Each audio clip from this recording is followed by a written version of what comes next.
Thank you for auditing the always positive new music review show hosted by a French professor who's in a Motel 6 in Washington, D.C.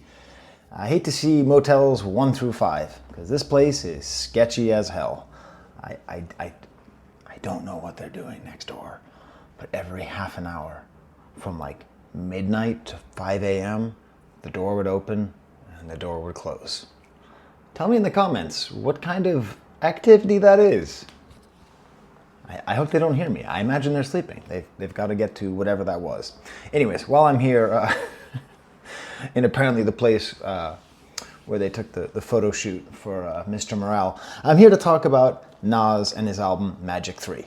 Okay, the 6th project with Nas and Hit-Boy, and you can see from my my little thumbnail there, my title of the video, is this a satisfying conclusion? Did he stick the landing? Is this the perfect ending to this amazing run that they're on?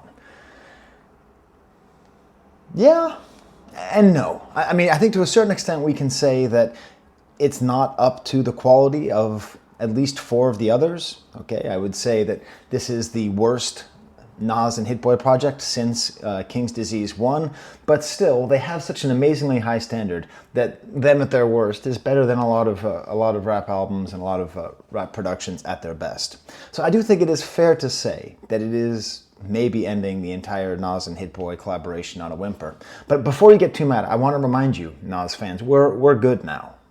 Maybe you haven't seen the last couple of videos I've done about Nas because you were so mad, but it makes sense that you were mad. I didn't know when I first started talking about Nas that the debate over Nas and Jay-Z was heavily coded, like heavily racially coded and all these other questions. I didn't know. I just had a personal preference, you know?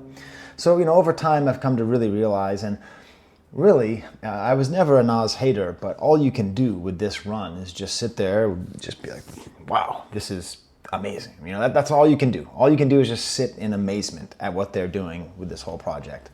It's an embarrassment of riches, And one thing that's helped me is that when I think about the Nas fans who are angry, because Nas fans are very defensive, which makes sense. I think he represents a lot to a lot of people. I think he really hits hard in people's feelings. And I think when they often feel someone is attacking Nas, that they are attacking them. And I think about a guy who was at the Hip Hop 50 concert. If you saw my review of that, I apologize for the sounds outside. That's the sound of the police. Not letting me make the joke. So, when I was at the Hip Hop 50 concert in the Bronx, there was this guy, and I call him Where's Nas At? Because first of all, he was very cool. He wore a New York Mets jersey, Darryl Strawberry jersey, a fitted New York Mets hat, just with a little bit of a tilt. Just a cool guy, and he just got progressively drunker throughout the show, to the point where he just starts screaming, "Where Nas at? Where Nas at? Where Nasty Nas? Where Nasty Nas?" And he was just screaming it, and he was booing all the other artists, especially one who I'll get to later. And he was just like, "Nas is the best who ever did it. Nas is the best. Where Nas at?" the whole time. So I like imagining that guy listening to Nas's albums. I like that feeling. I think maybe Nas has the most emotional fan base in rap music, and I say that as an emotional man who believes in emotion. I think that might be something to look into. So we're friends, but I do think that this project, the problem that I have with this project is that it's almost cohesive. So I did an earlier version of this video in my car, but my phone got so hot that it just shut off. Washington, D.C. is a very hot, sticky, nasty swamp. I love it, but it's a nasty, sticky, ugly swamp. And initially my take was it's not a cohesive album, but it sort of is and it isn't. When it's at its best, it's when it is cohesively, like the rest of the other 5 albums. They all have kind of a loose thread that ties everything all together. In this, it's the case of talking about rap music and hip-hop and how hip-hop has raised him, and how this is the 50th anniversary of hip-hop. He released this album on his 50th birthday. That sense of Nas and hip-hop as being the same thing. Like Nas nourishes hip-hop and hip-hop nourishes Nas. Nas nourishes us. and hip hop nourishes us through Nas, right? This amazing like moment that we can have with this artist who is very clearly making a claim to be the best who ever did it, right? Even if he's not my favorite, it's hard not to say he's the best after this run, right? It's pretty ridiculous. But it's not totally cohesive. And I think the reason why is that this is the ending. And he has a line on one of the tracks where he says, "I left more flows in Pro Tools sessions than you ever thought of with your old school methods." And I find this interesting because what he's saying is that basically he has scraps. He has scraps of albums. He has scraps of ideas. He has erased more things than you will ever even think of, you other rappers.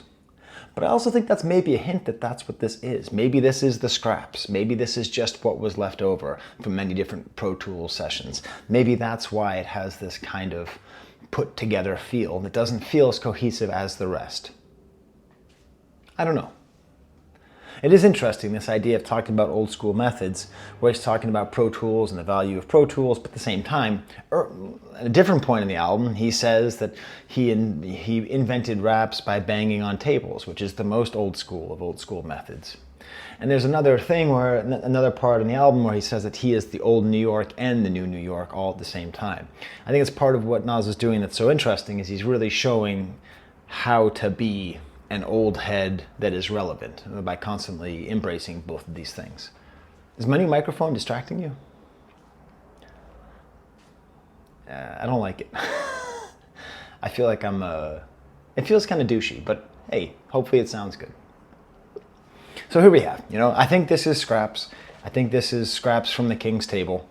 But his scraps are better than most rappers' greatest hits. So what are you going to do, And also, maybe it's not. Maybe it's just what I said in the last review. Maybe it's just excellence fatigue.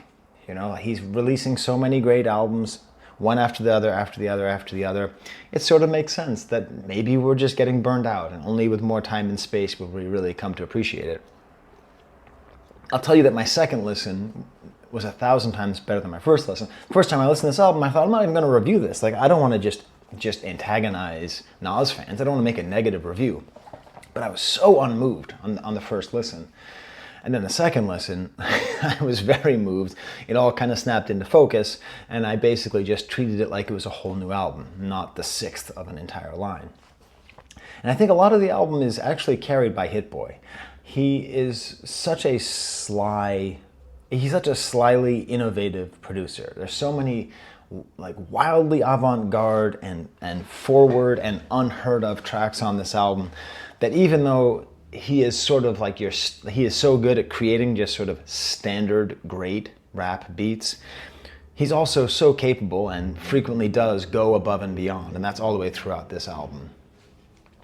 I will say that there are a couple low points on this album, some creepy points where we might say in the future, oh, we should have seen it coming. Like very uncomfortable stuff. I'm going to be talking a lot about his storytelling ability. He is one of the greatest storytellers in rap music, and I've asked the question and I'll continue to ask it. Did he fall off? Are the stories on this album bad, or is he just taking it to the next? All right, buddy, I get it. You have a motorcycle. Congratulations. Is he falling off as a storyteller, or is he on the next level of storytelling? I'm not going to have an answer, but I enjoy asking the question. What I like to do now is that now that he's finished this whole project, all six entries, if we were to make a CD, 70 minutes with just the best tracks from the entire Magic KD series, how many on this project would make it? I think 3. There's 3 tracks that are just absolutely, sorry, I hit the mic, absolutely splendid, totally stupendous, or are super. Like the stamp, click above the absolute void that I am staying in for these 2 nights. There was a security guard downstairs who was a security guard who wasn't looking up. First of all, it's a bad sign when your hotel has a security guard. And she was watching Ballers on HBO on a tablet at like full volume. And then was just like talking on the phone, just saying the word diabetes over and over again. Diabetes. I said to my wife, this this hotel is like if David Lynch and Jordan Peele made a movie together, they should set it in this Motel 6. That's how it feels. Anyways, The Stamp, In the Void, is superhero status. Absolutely love this song. A reminder of how great Hit-Boy is at making memorable beats, making interesting beats, unexpected beats. It's a shame. This warbled sample that then settles into this just super low, crunchy, killer drum loop. You know, this like small hi-hat sound and the guitars layered. Bling, bling, it's a shame. Sets a perfect bed, perfect place for Nas to jump on the beat. My favorite part of this whole song is the section where he has a fairly standard Nas chorus where he has a bunch of fun ideas, you know, superhero status, no masks, no gadgets, send them to the villains at, we ain't scared of action, we ain't characters, capping ability to leap buildings, if you blink you won't catch it. You know, nice sort of multisyllabic rhymes and this whole theme of being a superhero. But then there's this post-chorus thing. Audio dope, audio dope, audio dope. I swear to God this is a reference to something or it's from something else. I can't place it, and I refuse to look it up. So feel free to tell me in the comments. You can call me an audio dope if you want, but it's just so cool. It's just such a cool little production bit here. Such a crazy loop. At times he takes out the loop and allows just the bass to be there, along with Nas's voice, and the voice takes center, and he says things like delusional, moody losers refusing to see truth. Delusional, moody losers refusing to see truth. It's awesome. Nas is a great rapper. That's why you watch me. It's for insights like that. This is that theme I'm talking about, the loose thread, which he drops too often for my liking on this album, of talking about the importance of hip-hop, refers to himself as a repeat Beat Street watcher. If you've never seen Beat Street, you should watch it. Not just for the music, but also for the music. It's a great snapshot of mid-80s hip-hop history.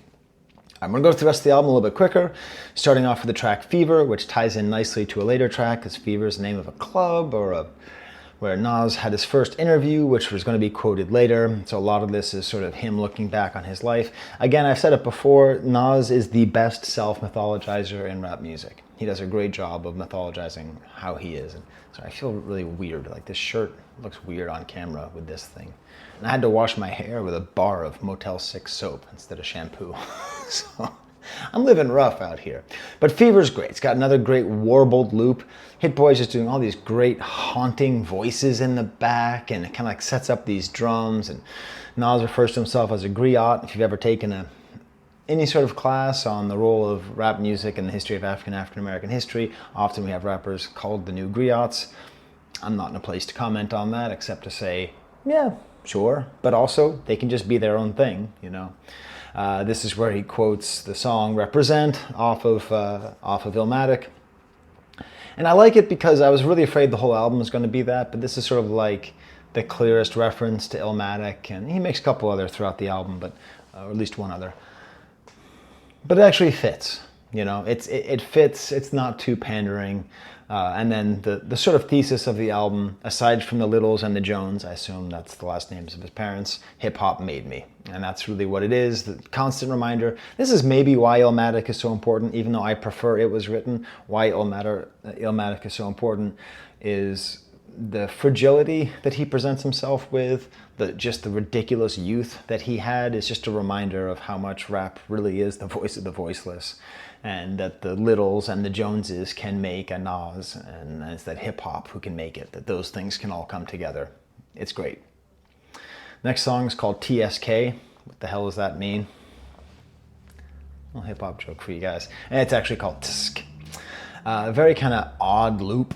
Very like this weird voice loop, weird kind of resetting. Great drums in the background. So all I hear is blurbs. Just blurbs, great word. Tisk, blurbs. He seems to be having fun with language. You're at home, right?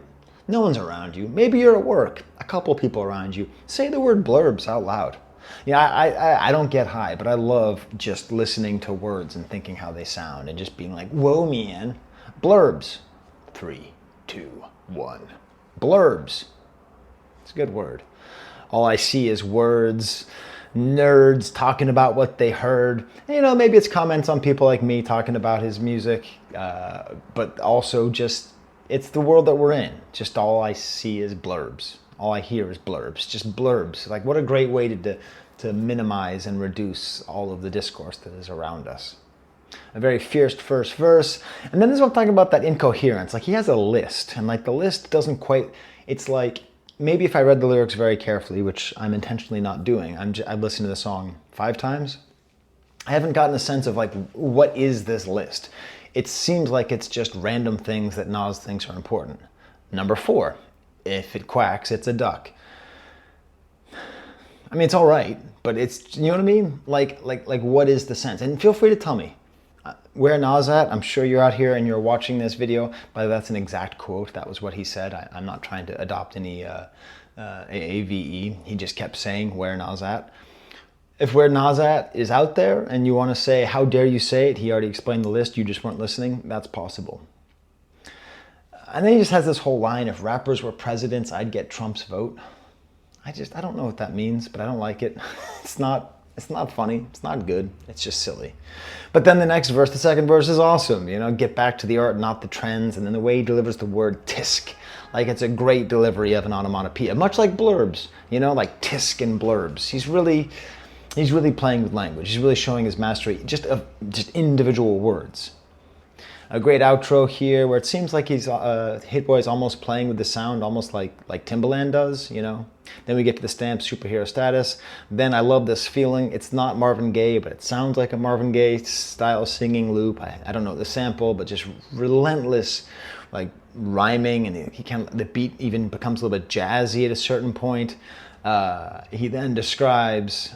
So I think this is a great example of the sort of highs and lows of the lyrics on here. Who really messin' with a dead man girl? That says everything about that man's world. It's kind of lazy, Like, you're rhyming man and then girl and world. And it's like, I understand what you're saying. Like, you're looking down on somebody who sleeps with someone's dead wife or whatever, dead girl, someone who's dead messing with their girlfriend. But like, energy transferal immortality, you against morality, don't come around me. So then it gets interesting. The rhymes get more interesting. Homicide vinyl section, where they always found me, by the motion picture soundtrack with Richard Roundtree on the album sleeve. That's my era-ish. Musical excellence, hot like a detective list. I brought this from home, okay? I brought the Richard Roundtree on the album cover, okay? The motion picture soundtrack to the movie Shaft.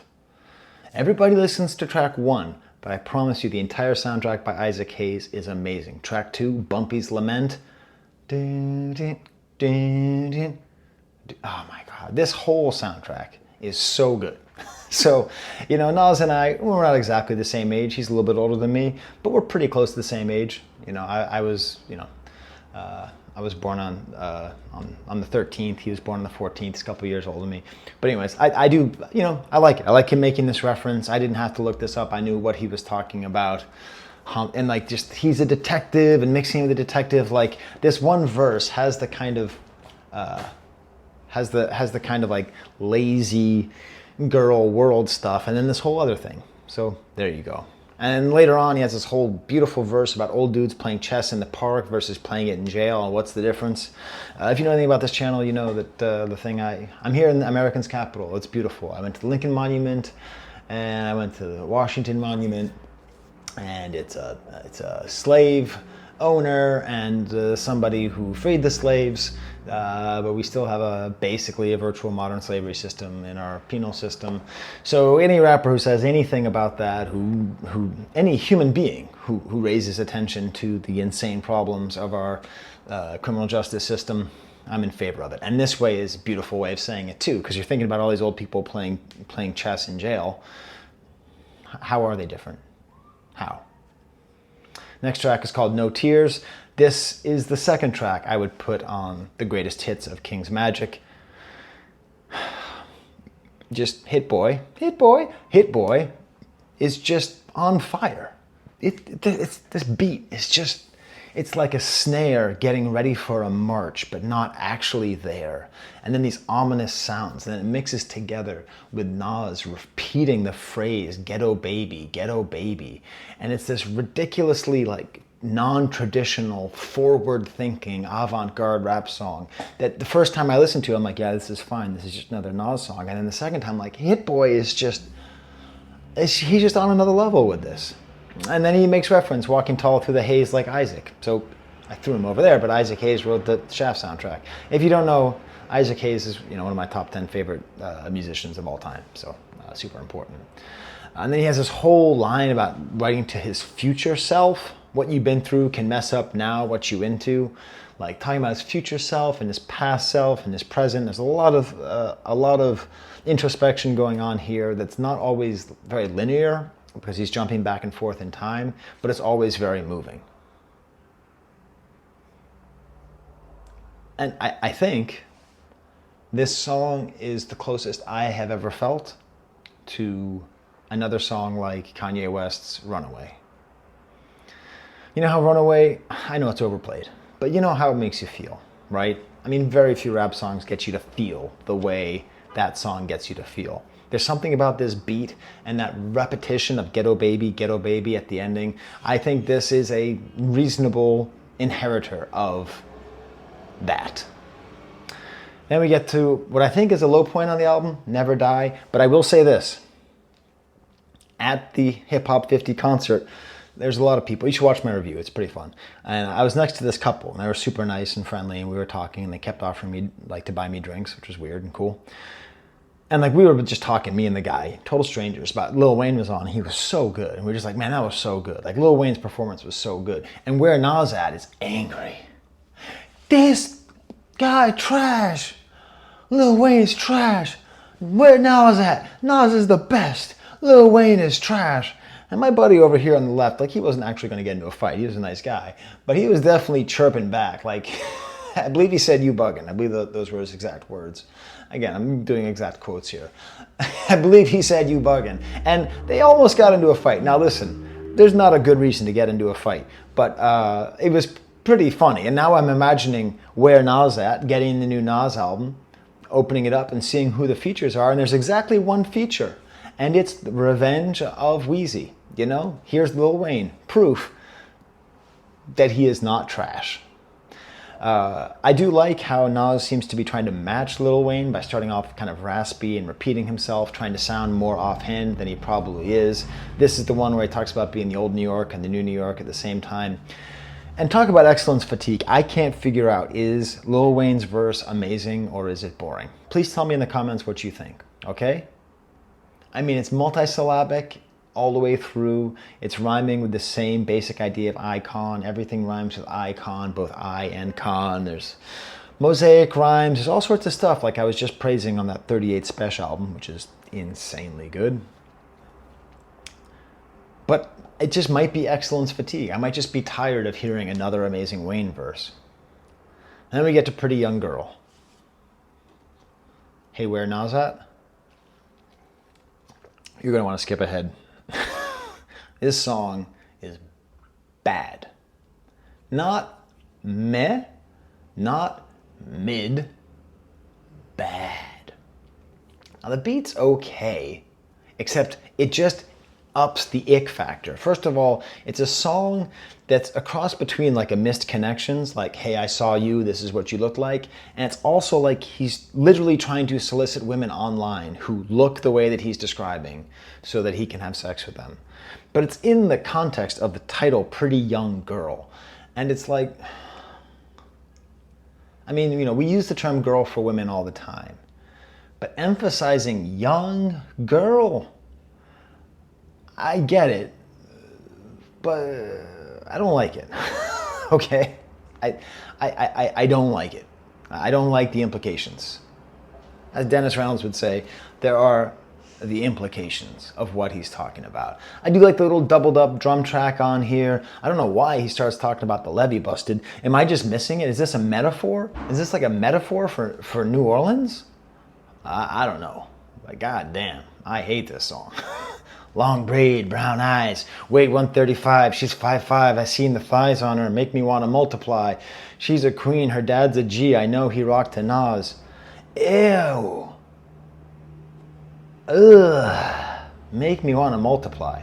So this is a real down point in the album. We then get to the track Based on True Events. And this is my question. Is this an evolution of story raps? Okay, great horns leading up, but this is all about a song. Kind of a boring loop. It's not Hit-Boy's best work here. But the song is totally incomprehensible. The first time I listened to it, I had no idea what he was talking about. Me and her is cool, but she hung with dude's girl. And dude is cool, but he lived how fools live when tools spit. This reminded me of Mr. T describing the plot to Romeo and Juliet. If you've never seen it, you are missing out. Now the mighty midgets, me and her are cool, but she hung with dude's girl, and dude is cool, but he lived with fools, lived as... But what the hell are you talking about? Just that's the opening line. Like, who are you talking about? Her? The dude? Is this like a romantic thing? Now, if you read the lyrics carefully, or if you listen to it 3 or 4 times, it's actually an interesting idea that he doesn't know if he can trust this girl because she has a friend who is dating a goofy gangster guy.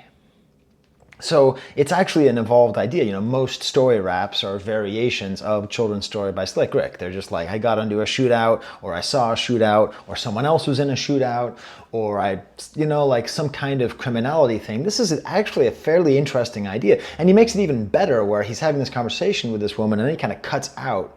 And then the woman says, I find it forever strange. First you excited, then you silent. Something has changed.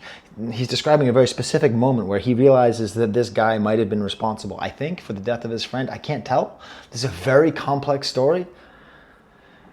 But there's a little detail that just rings of truth.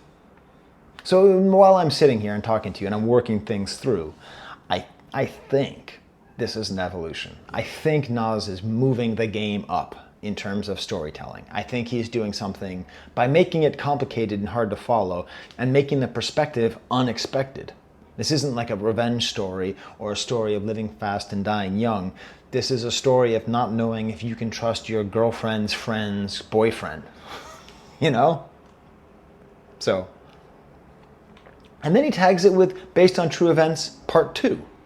Cool, chunky beat, 1, 2, 3, 4. It's just a bed for the story.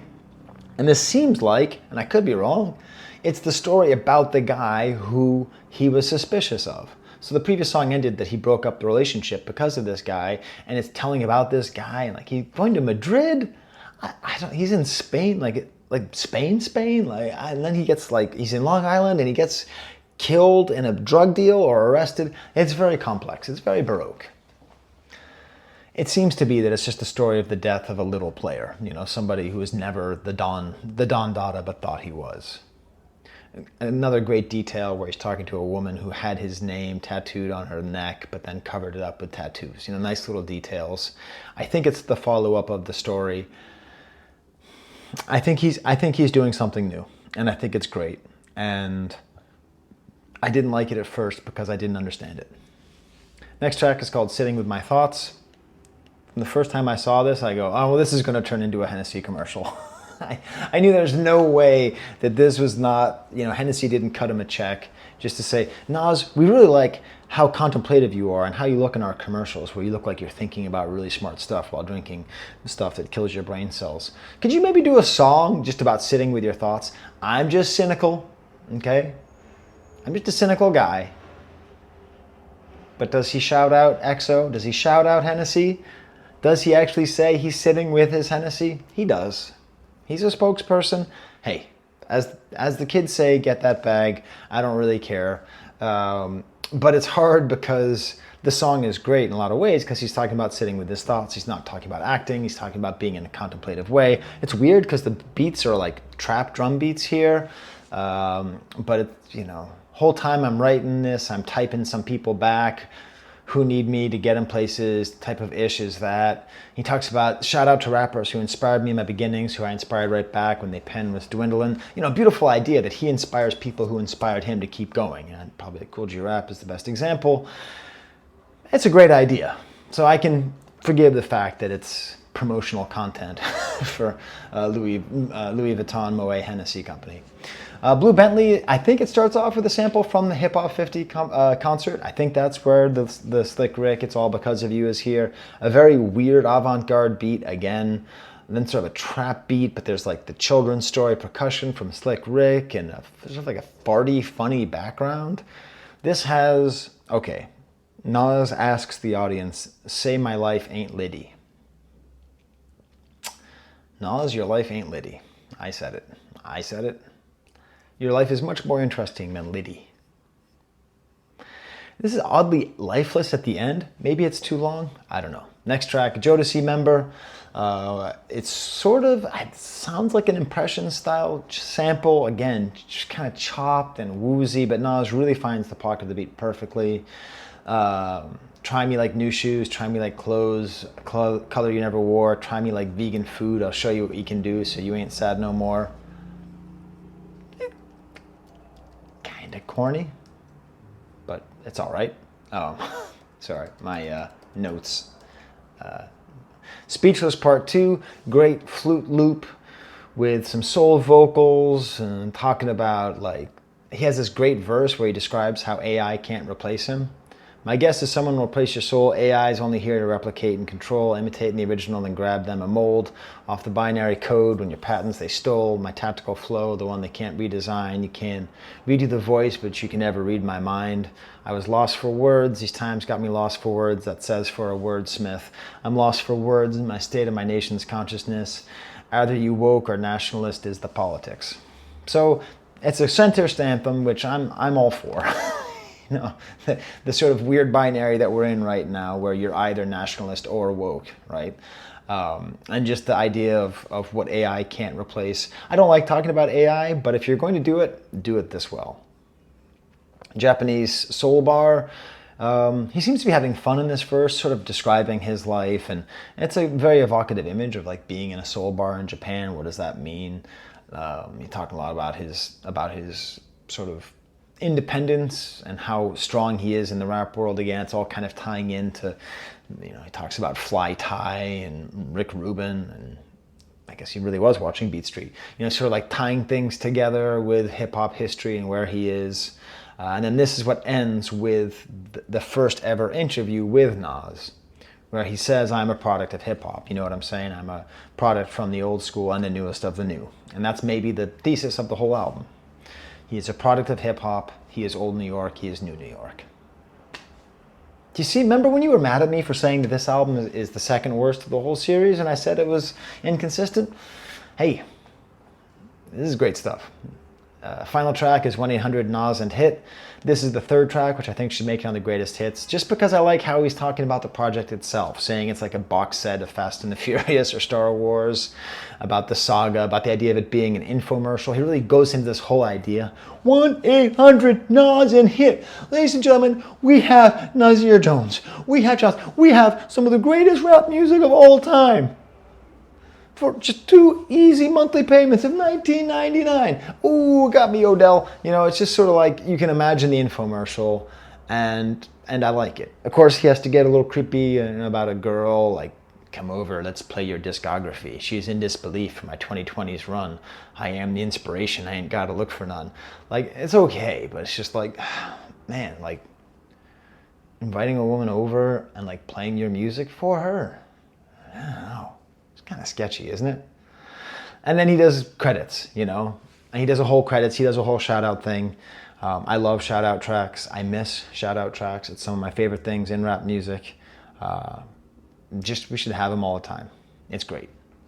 And I like how he apologizes to the engineer. How about me, Nas? Can you apologize to me? Like, I'm just trying to go about my life. And you keep dropping all these albums. I've had to review like 6 of these things. It's a lot of work. I keep thinking I'm done with Nas and braving the Where Nas At superfans, the Escobites. Anyways, I'm going to give you my final ranking of all 6 projects. Magic 1, KD 2, KD 3, Magic 2, Magic 3, KD 1. All right, till next time, there's the camera.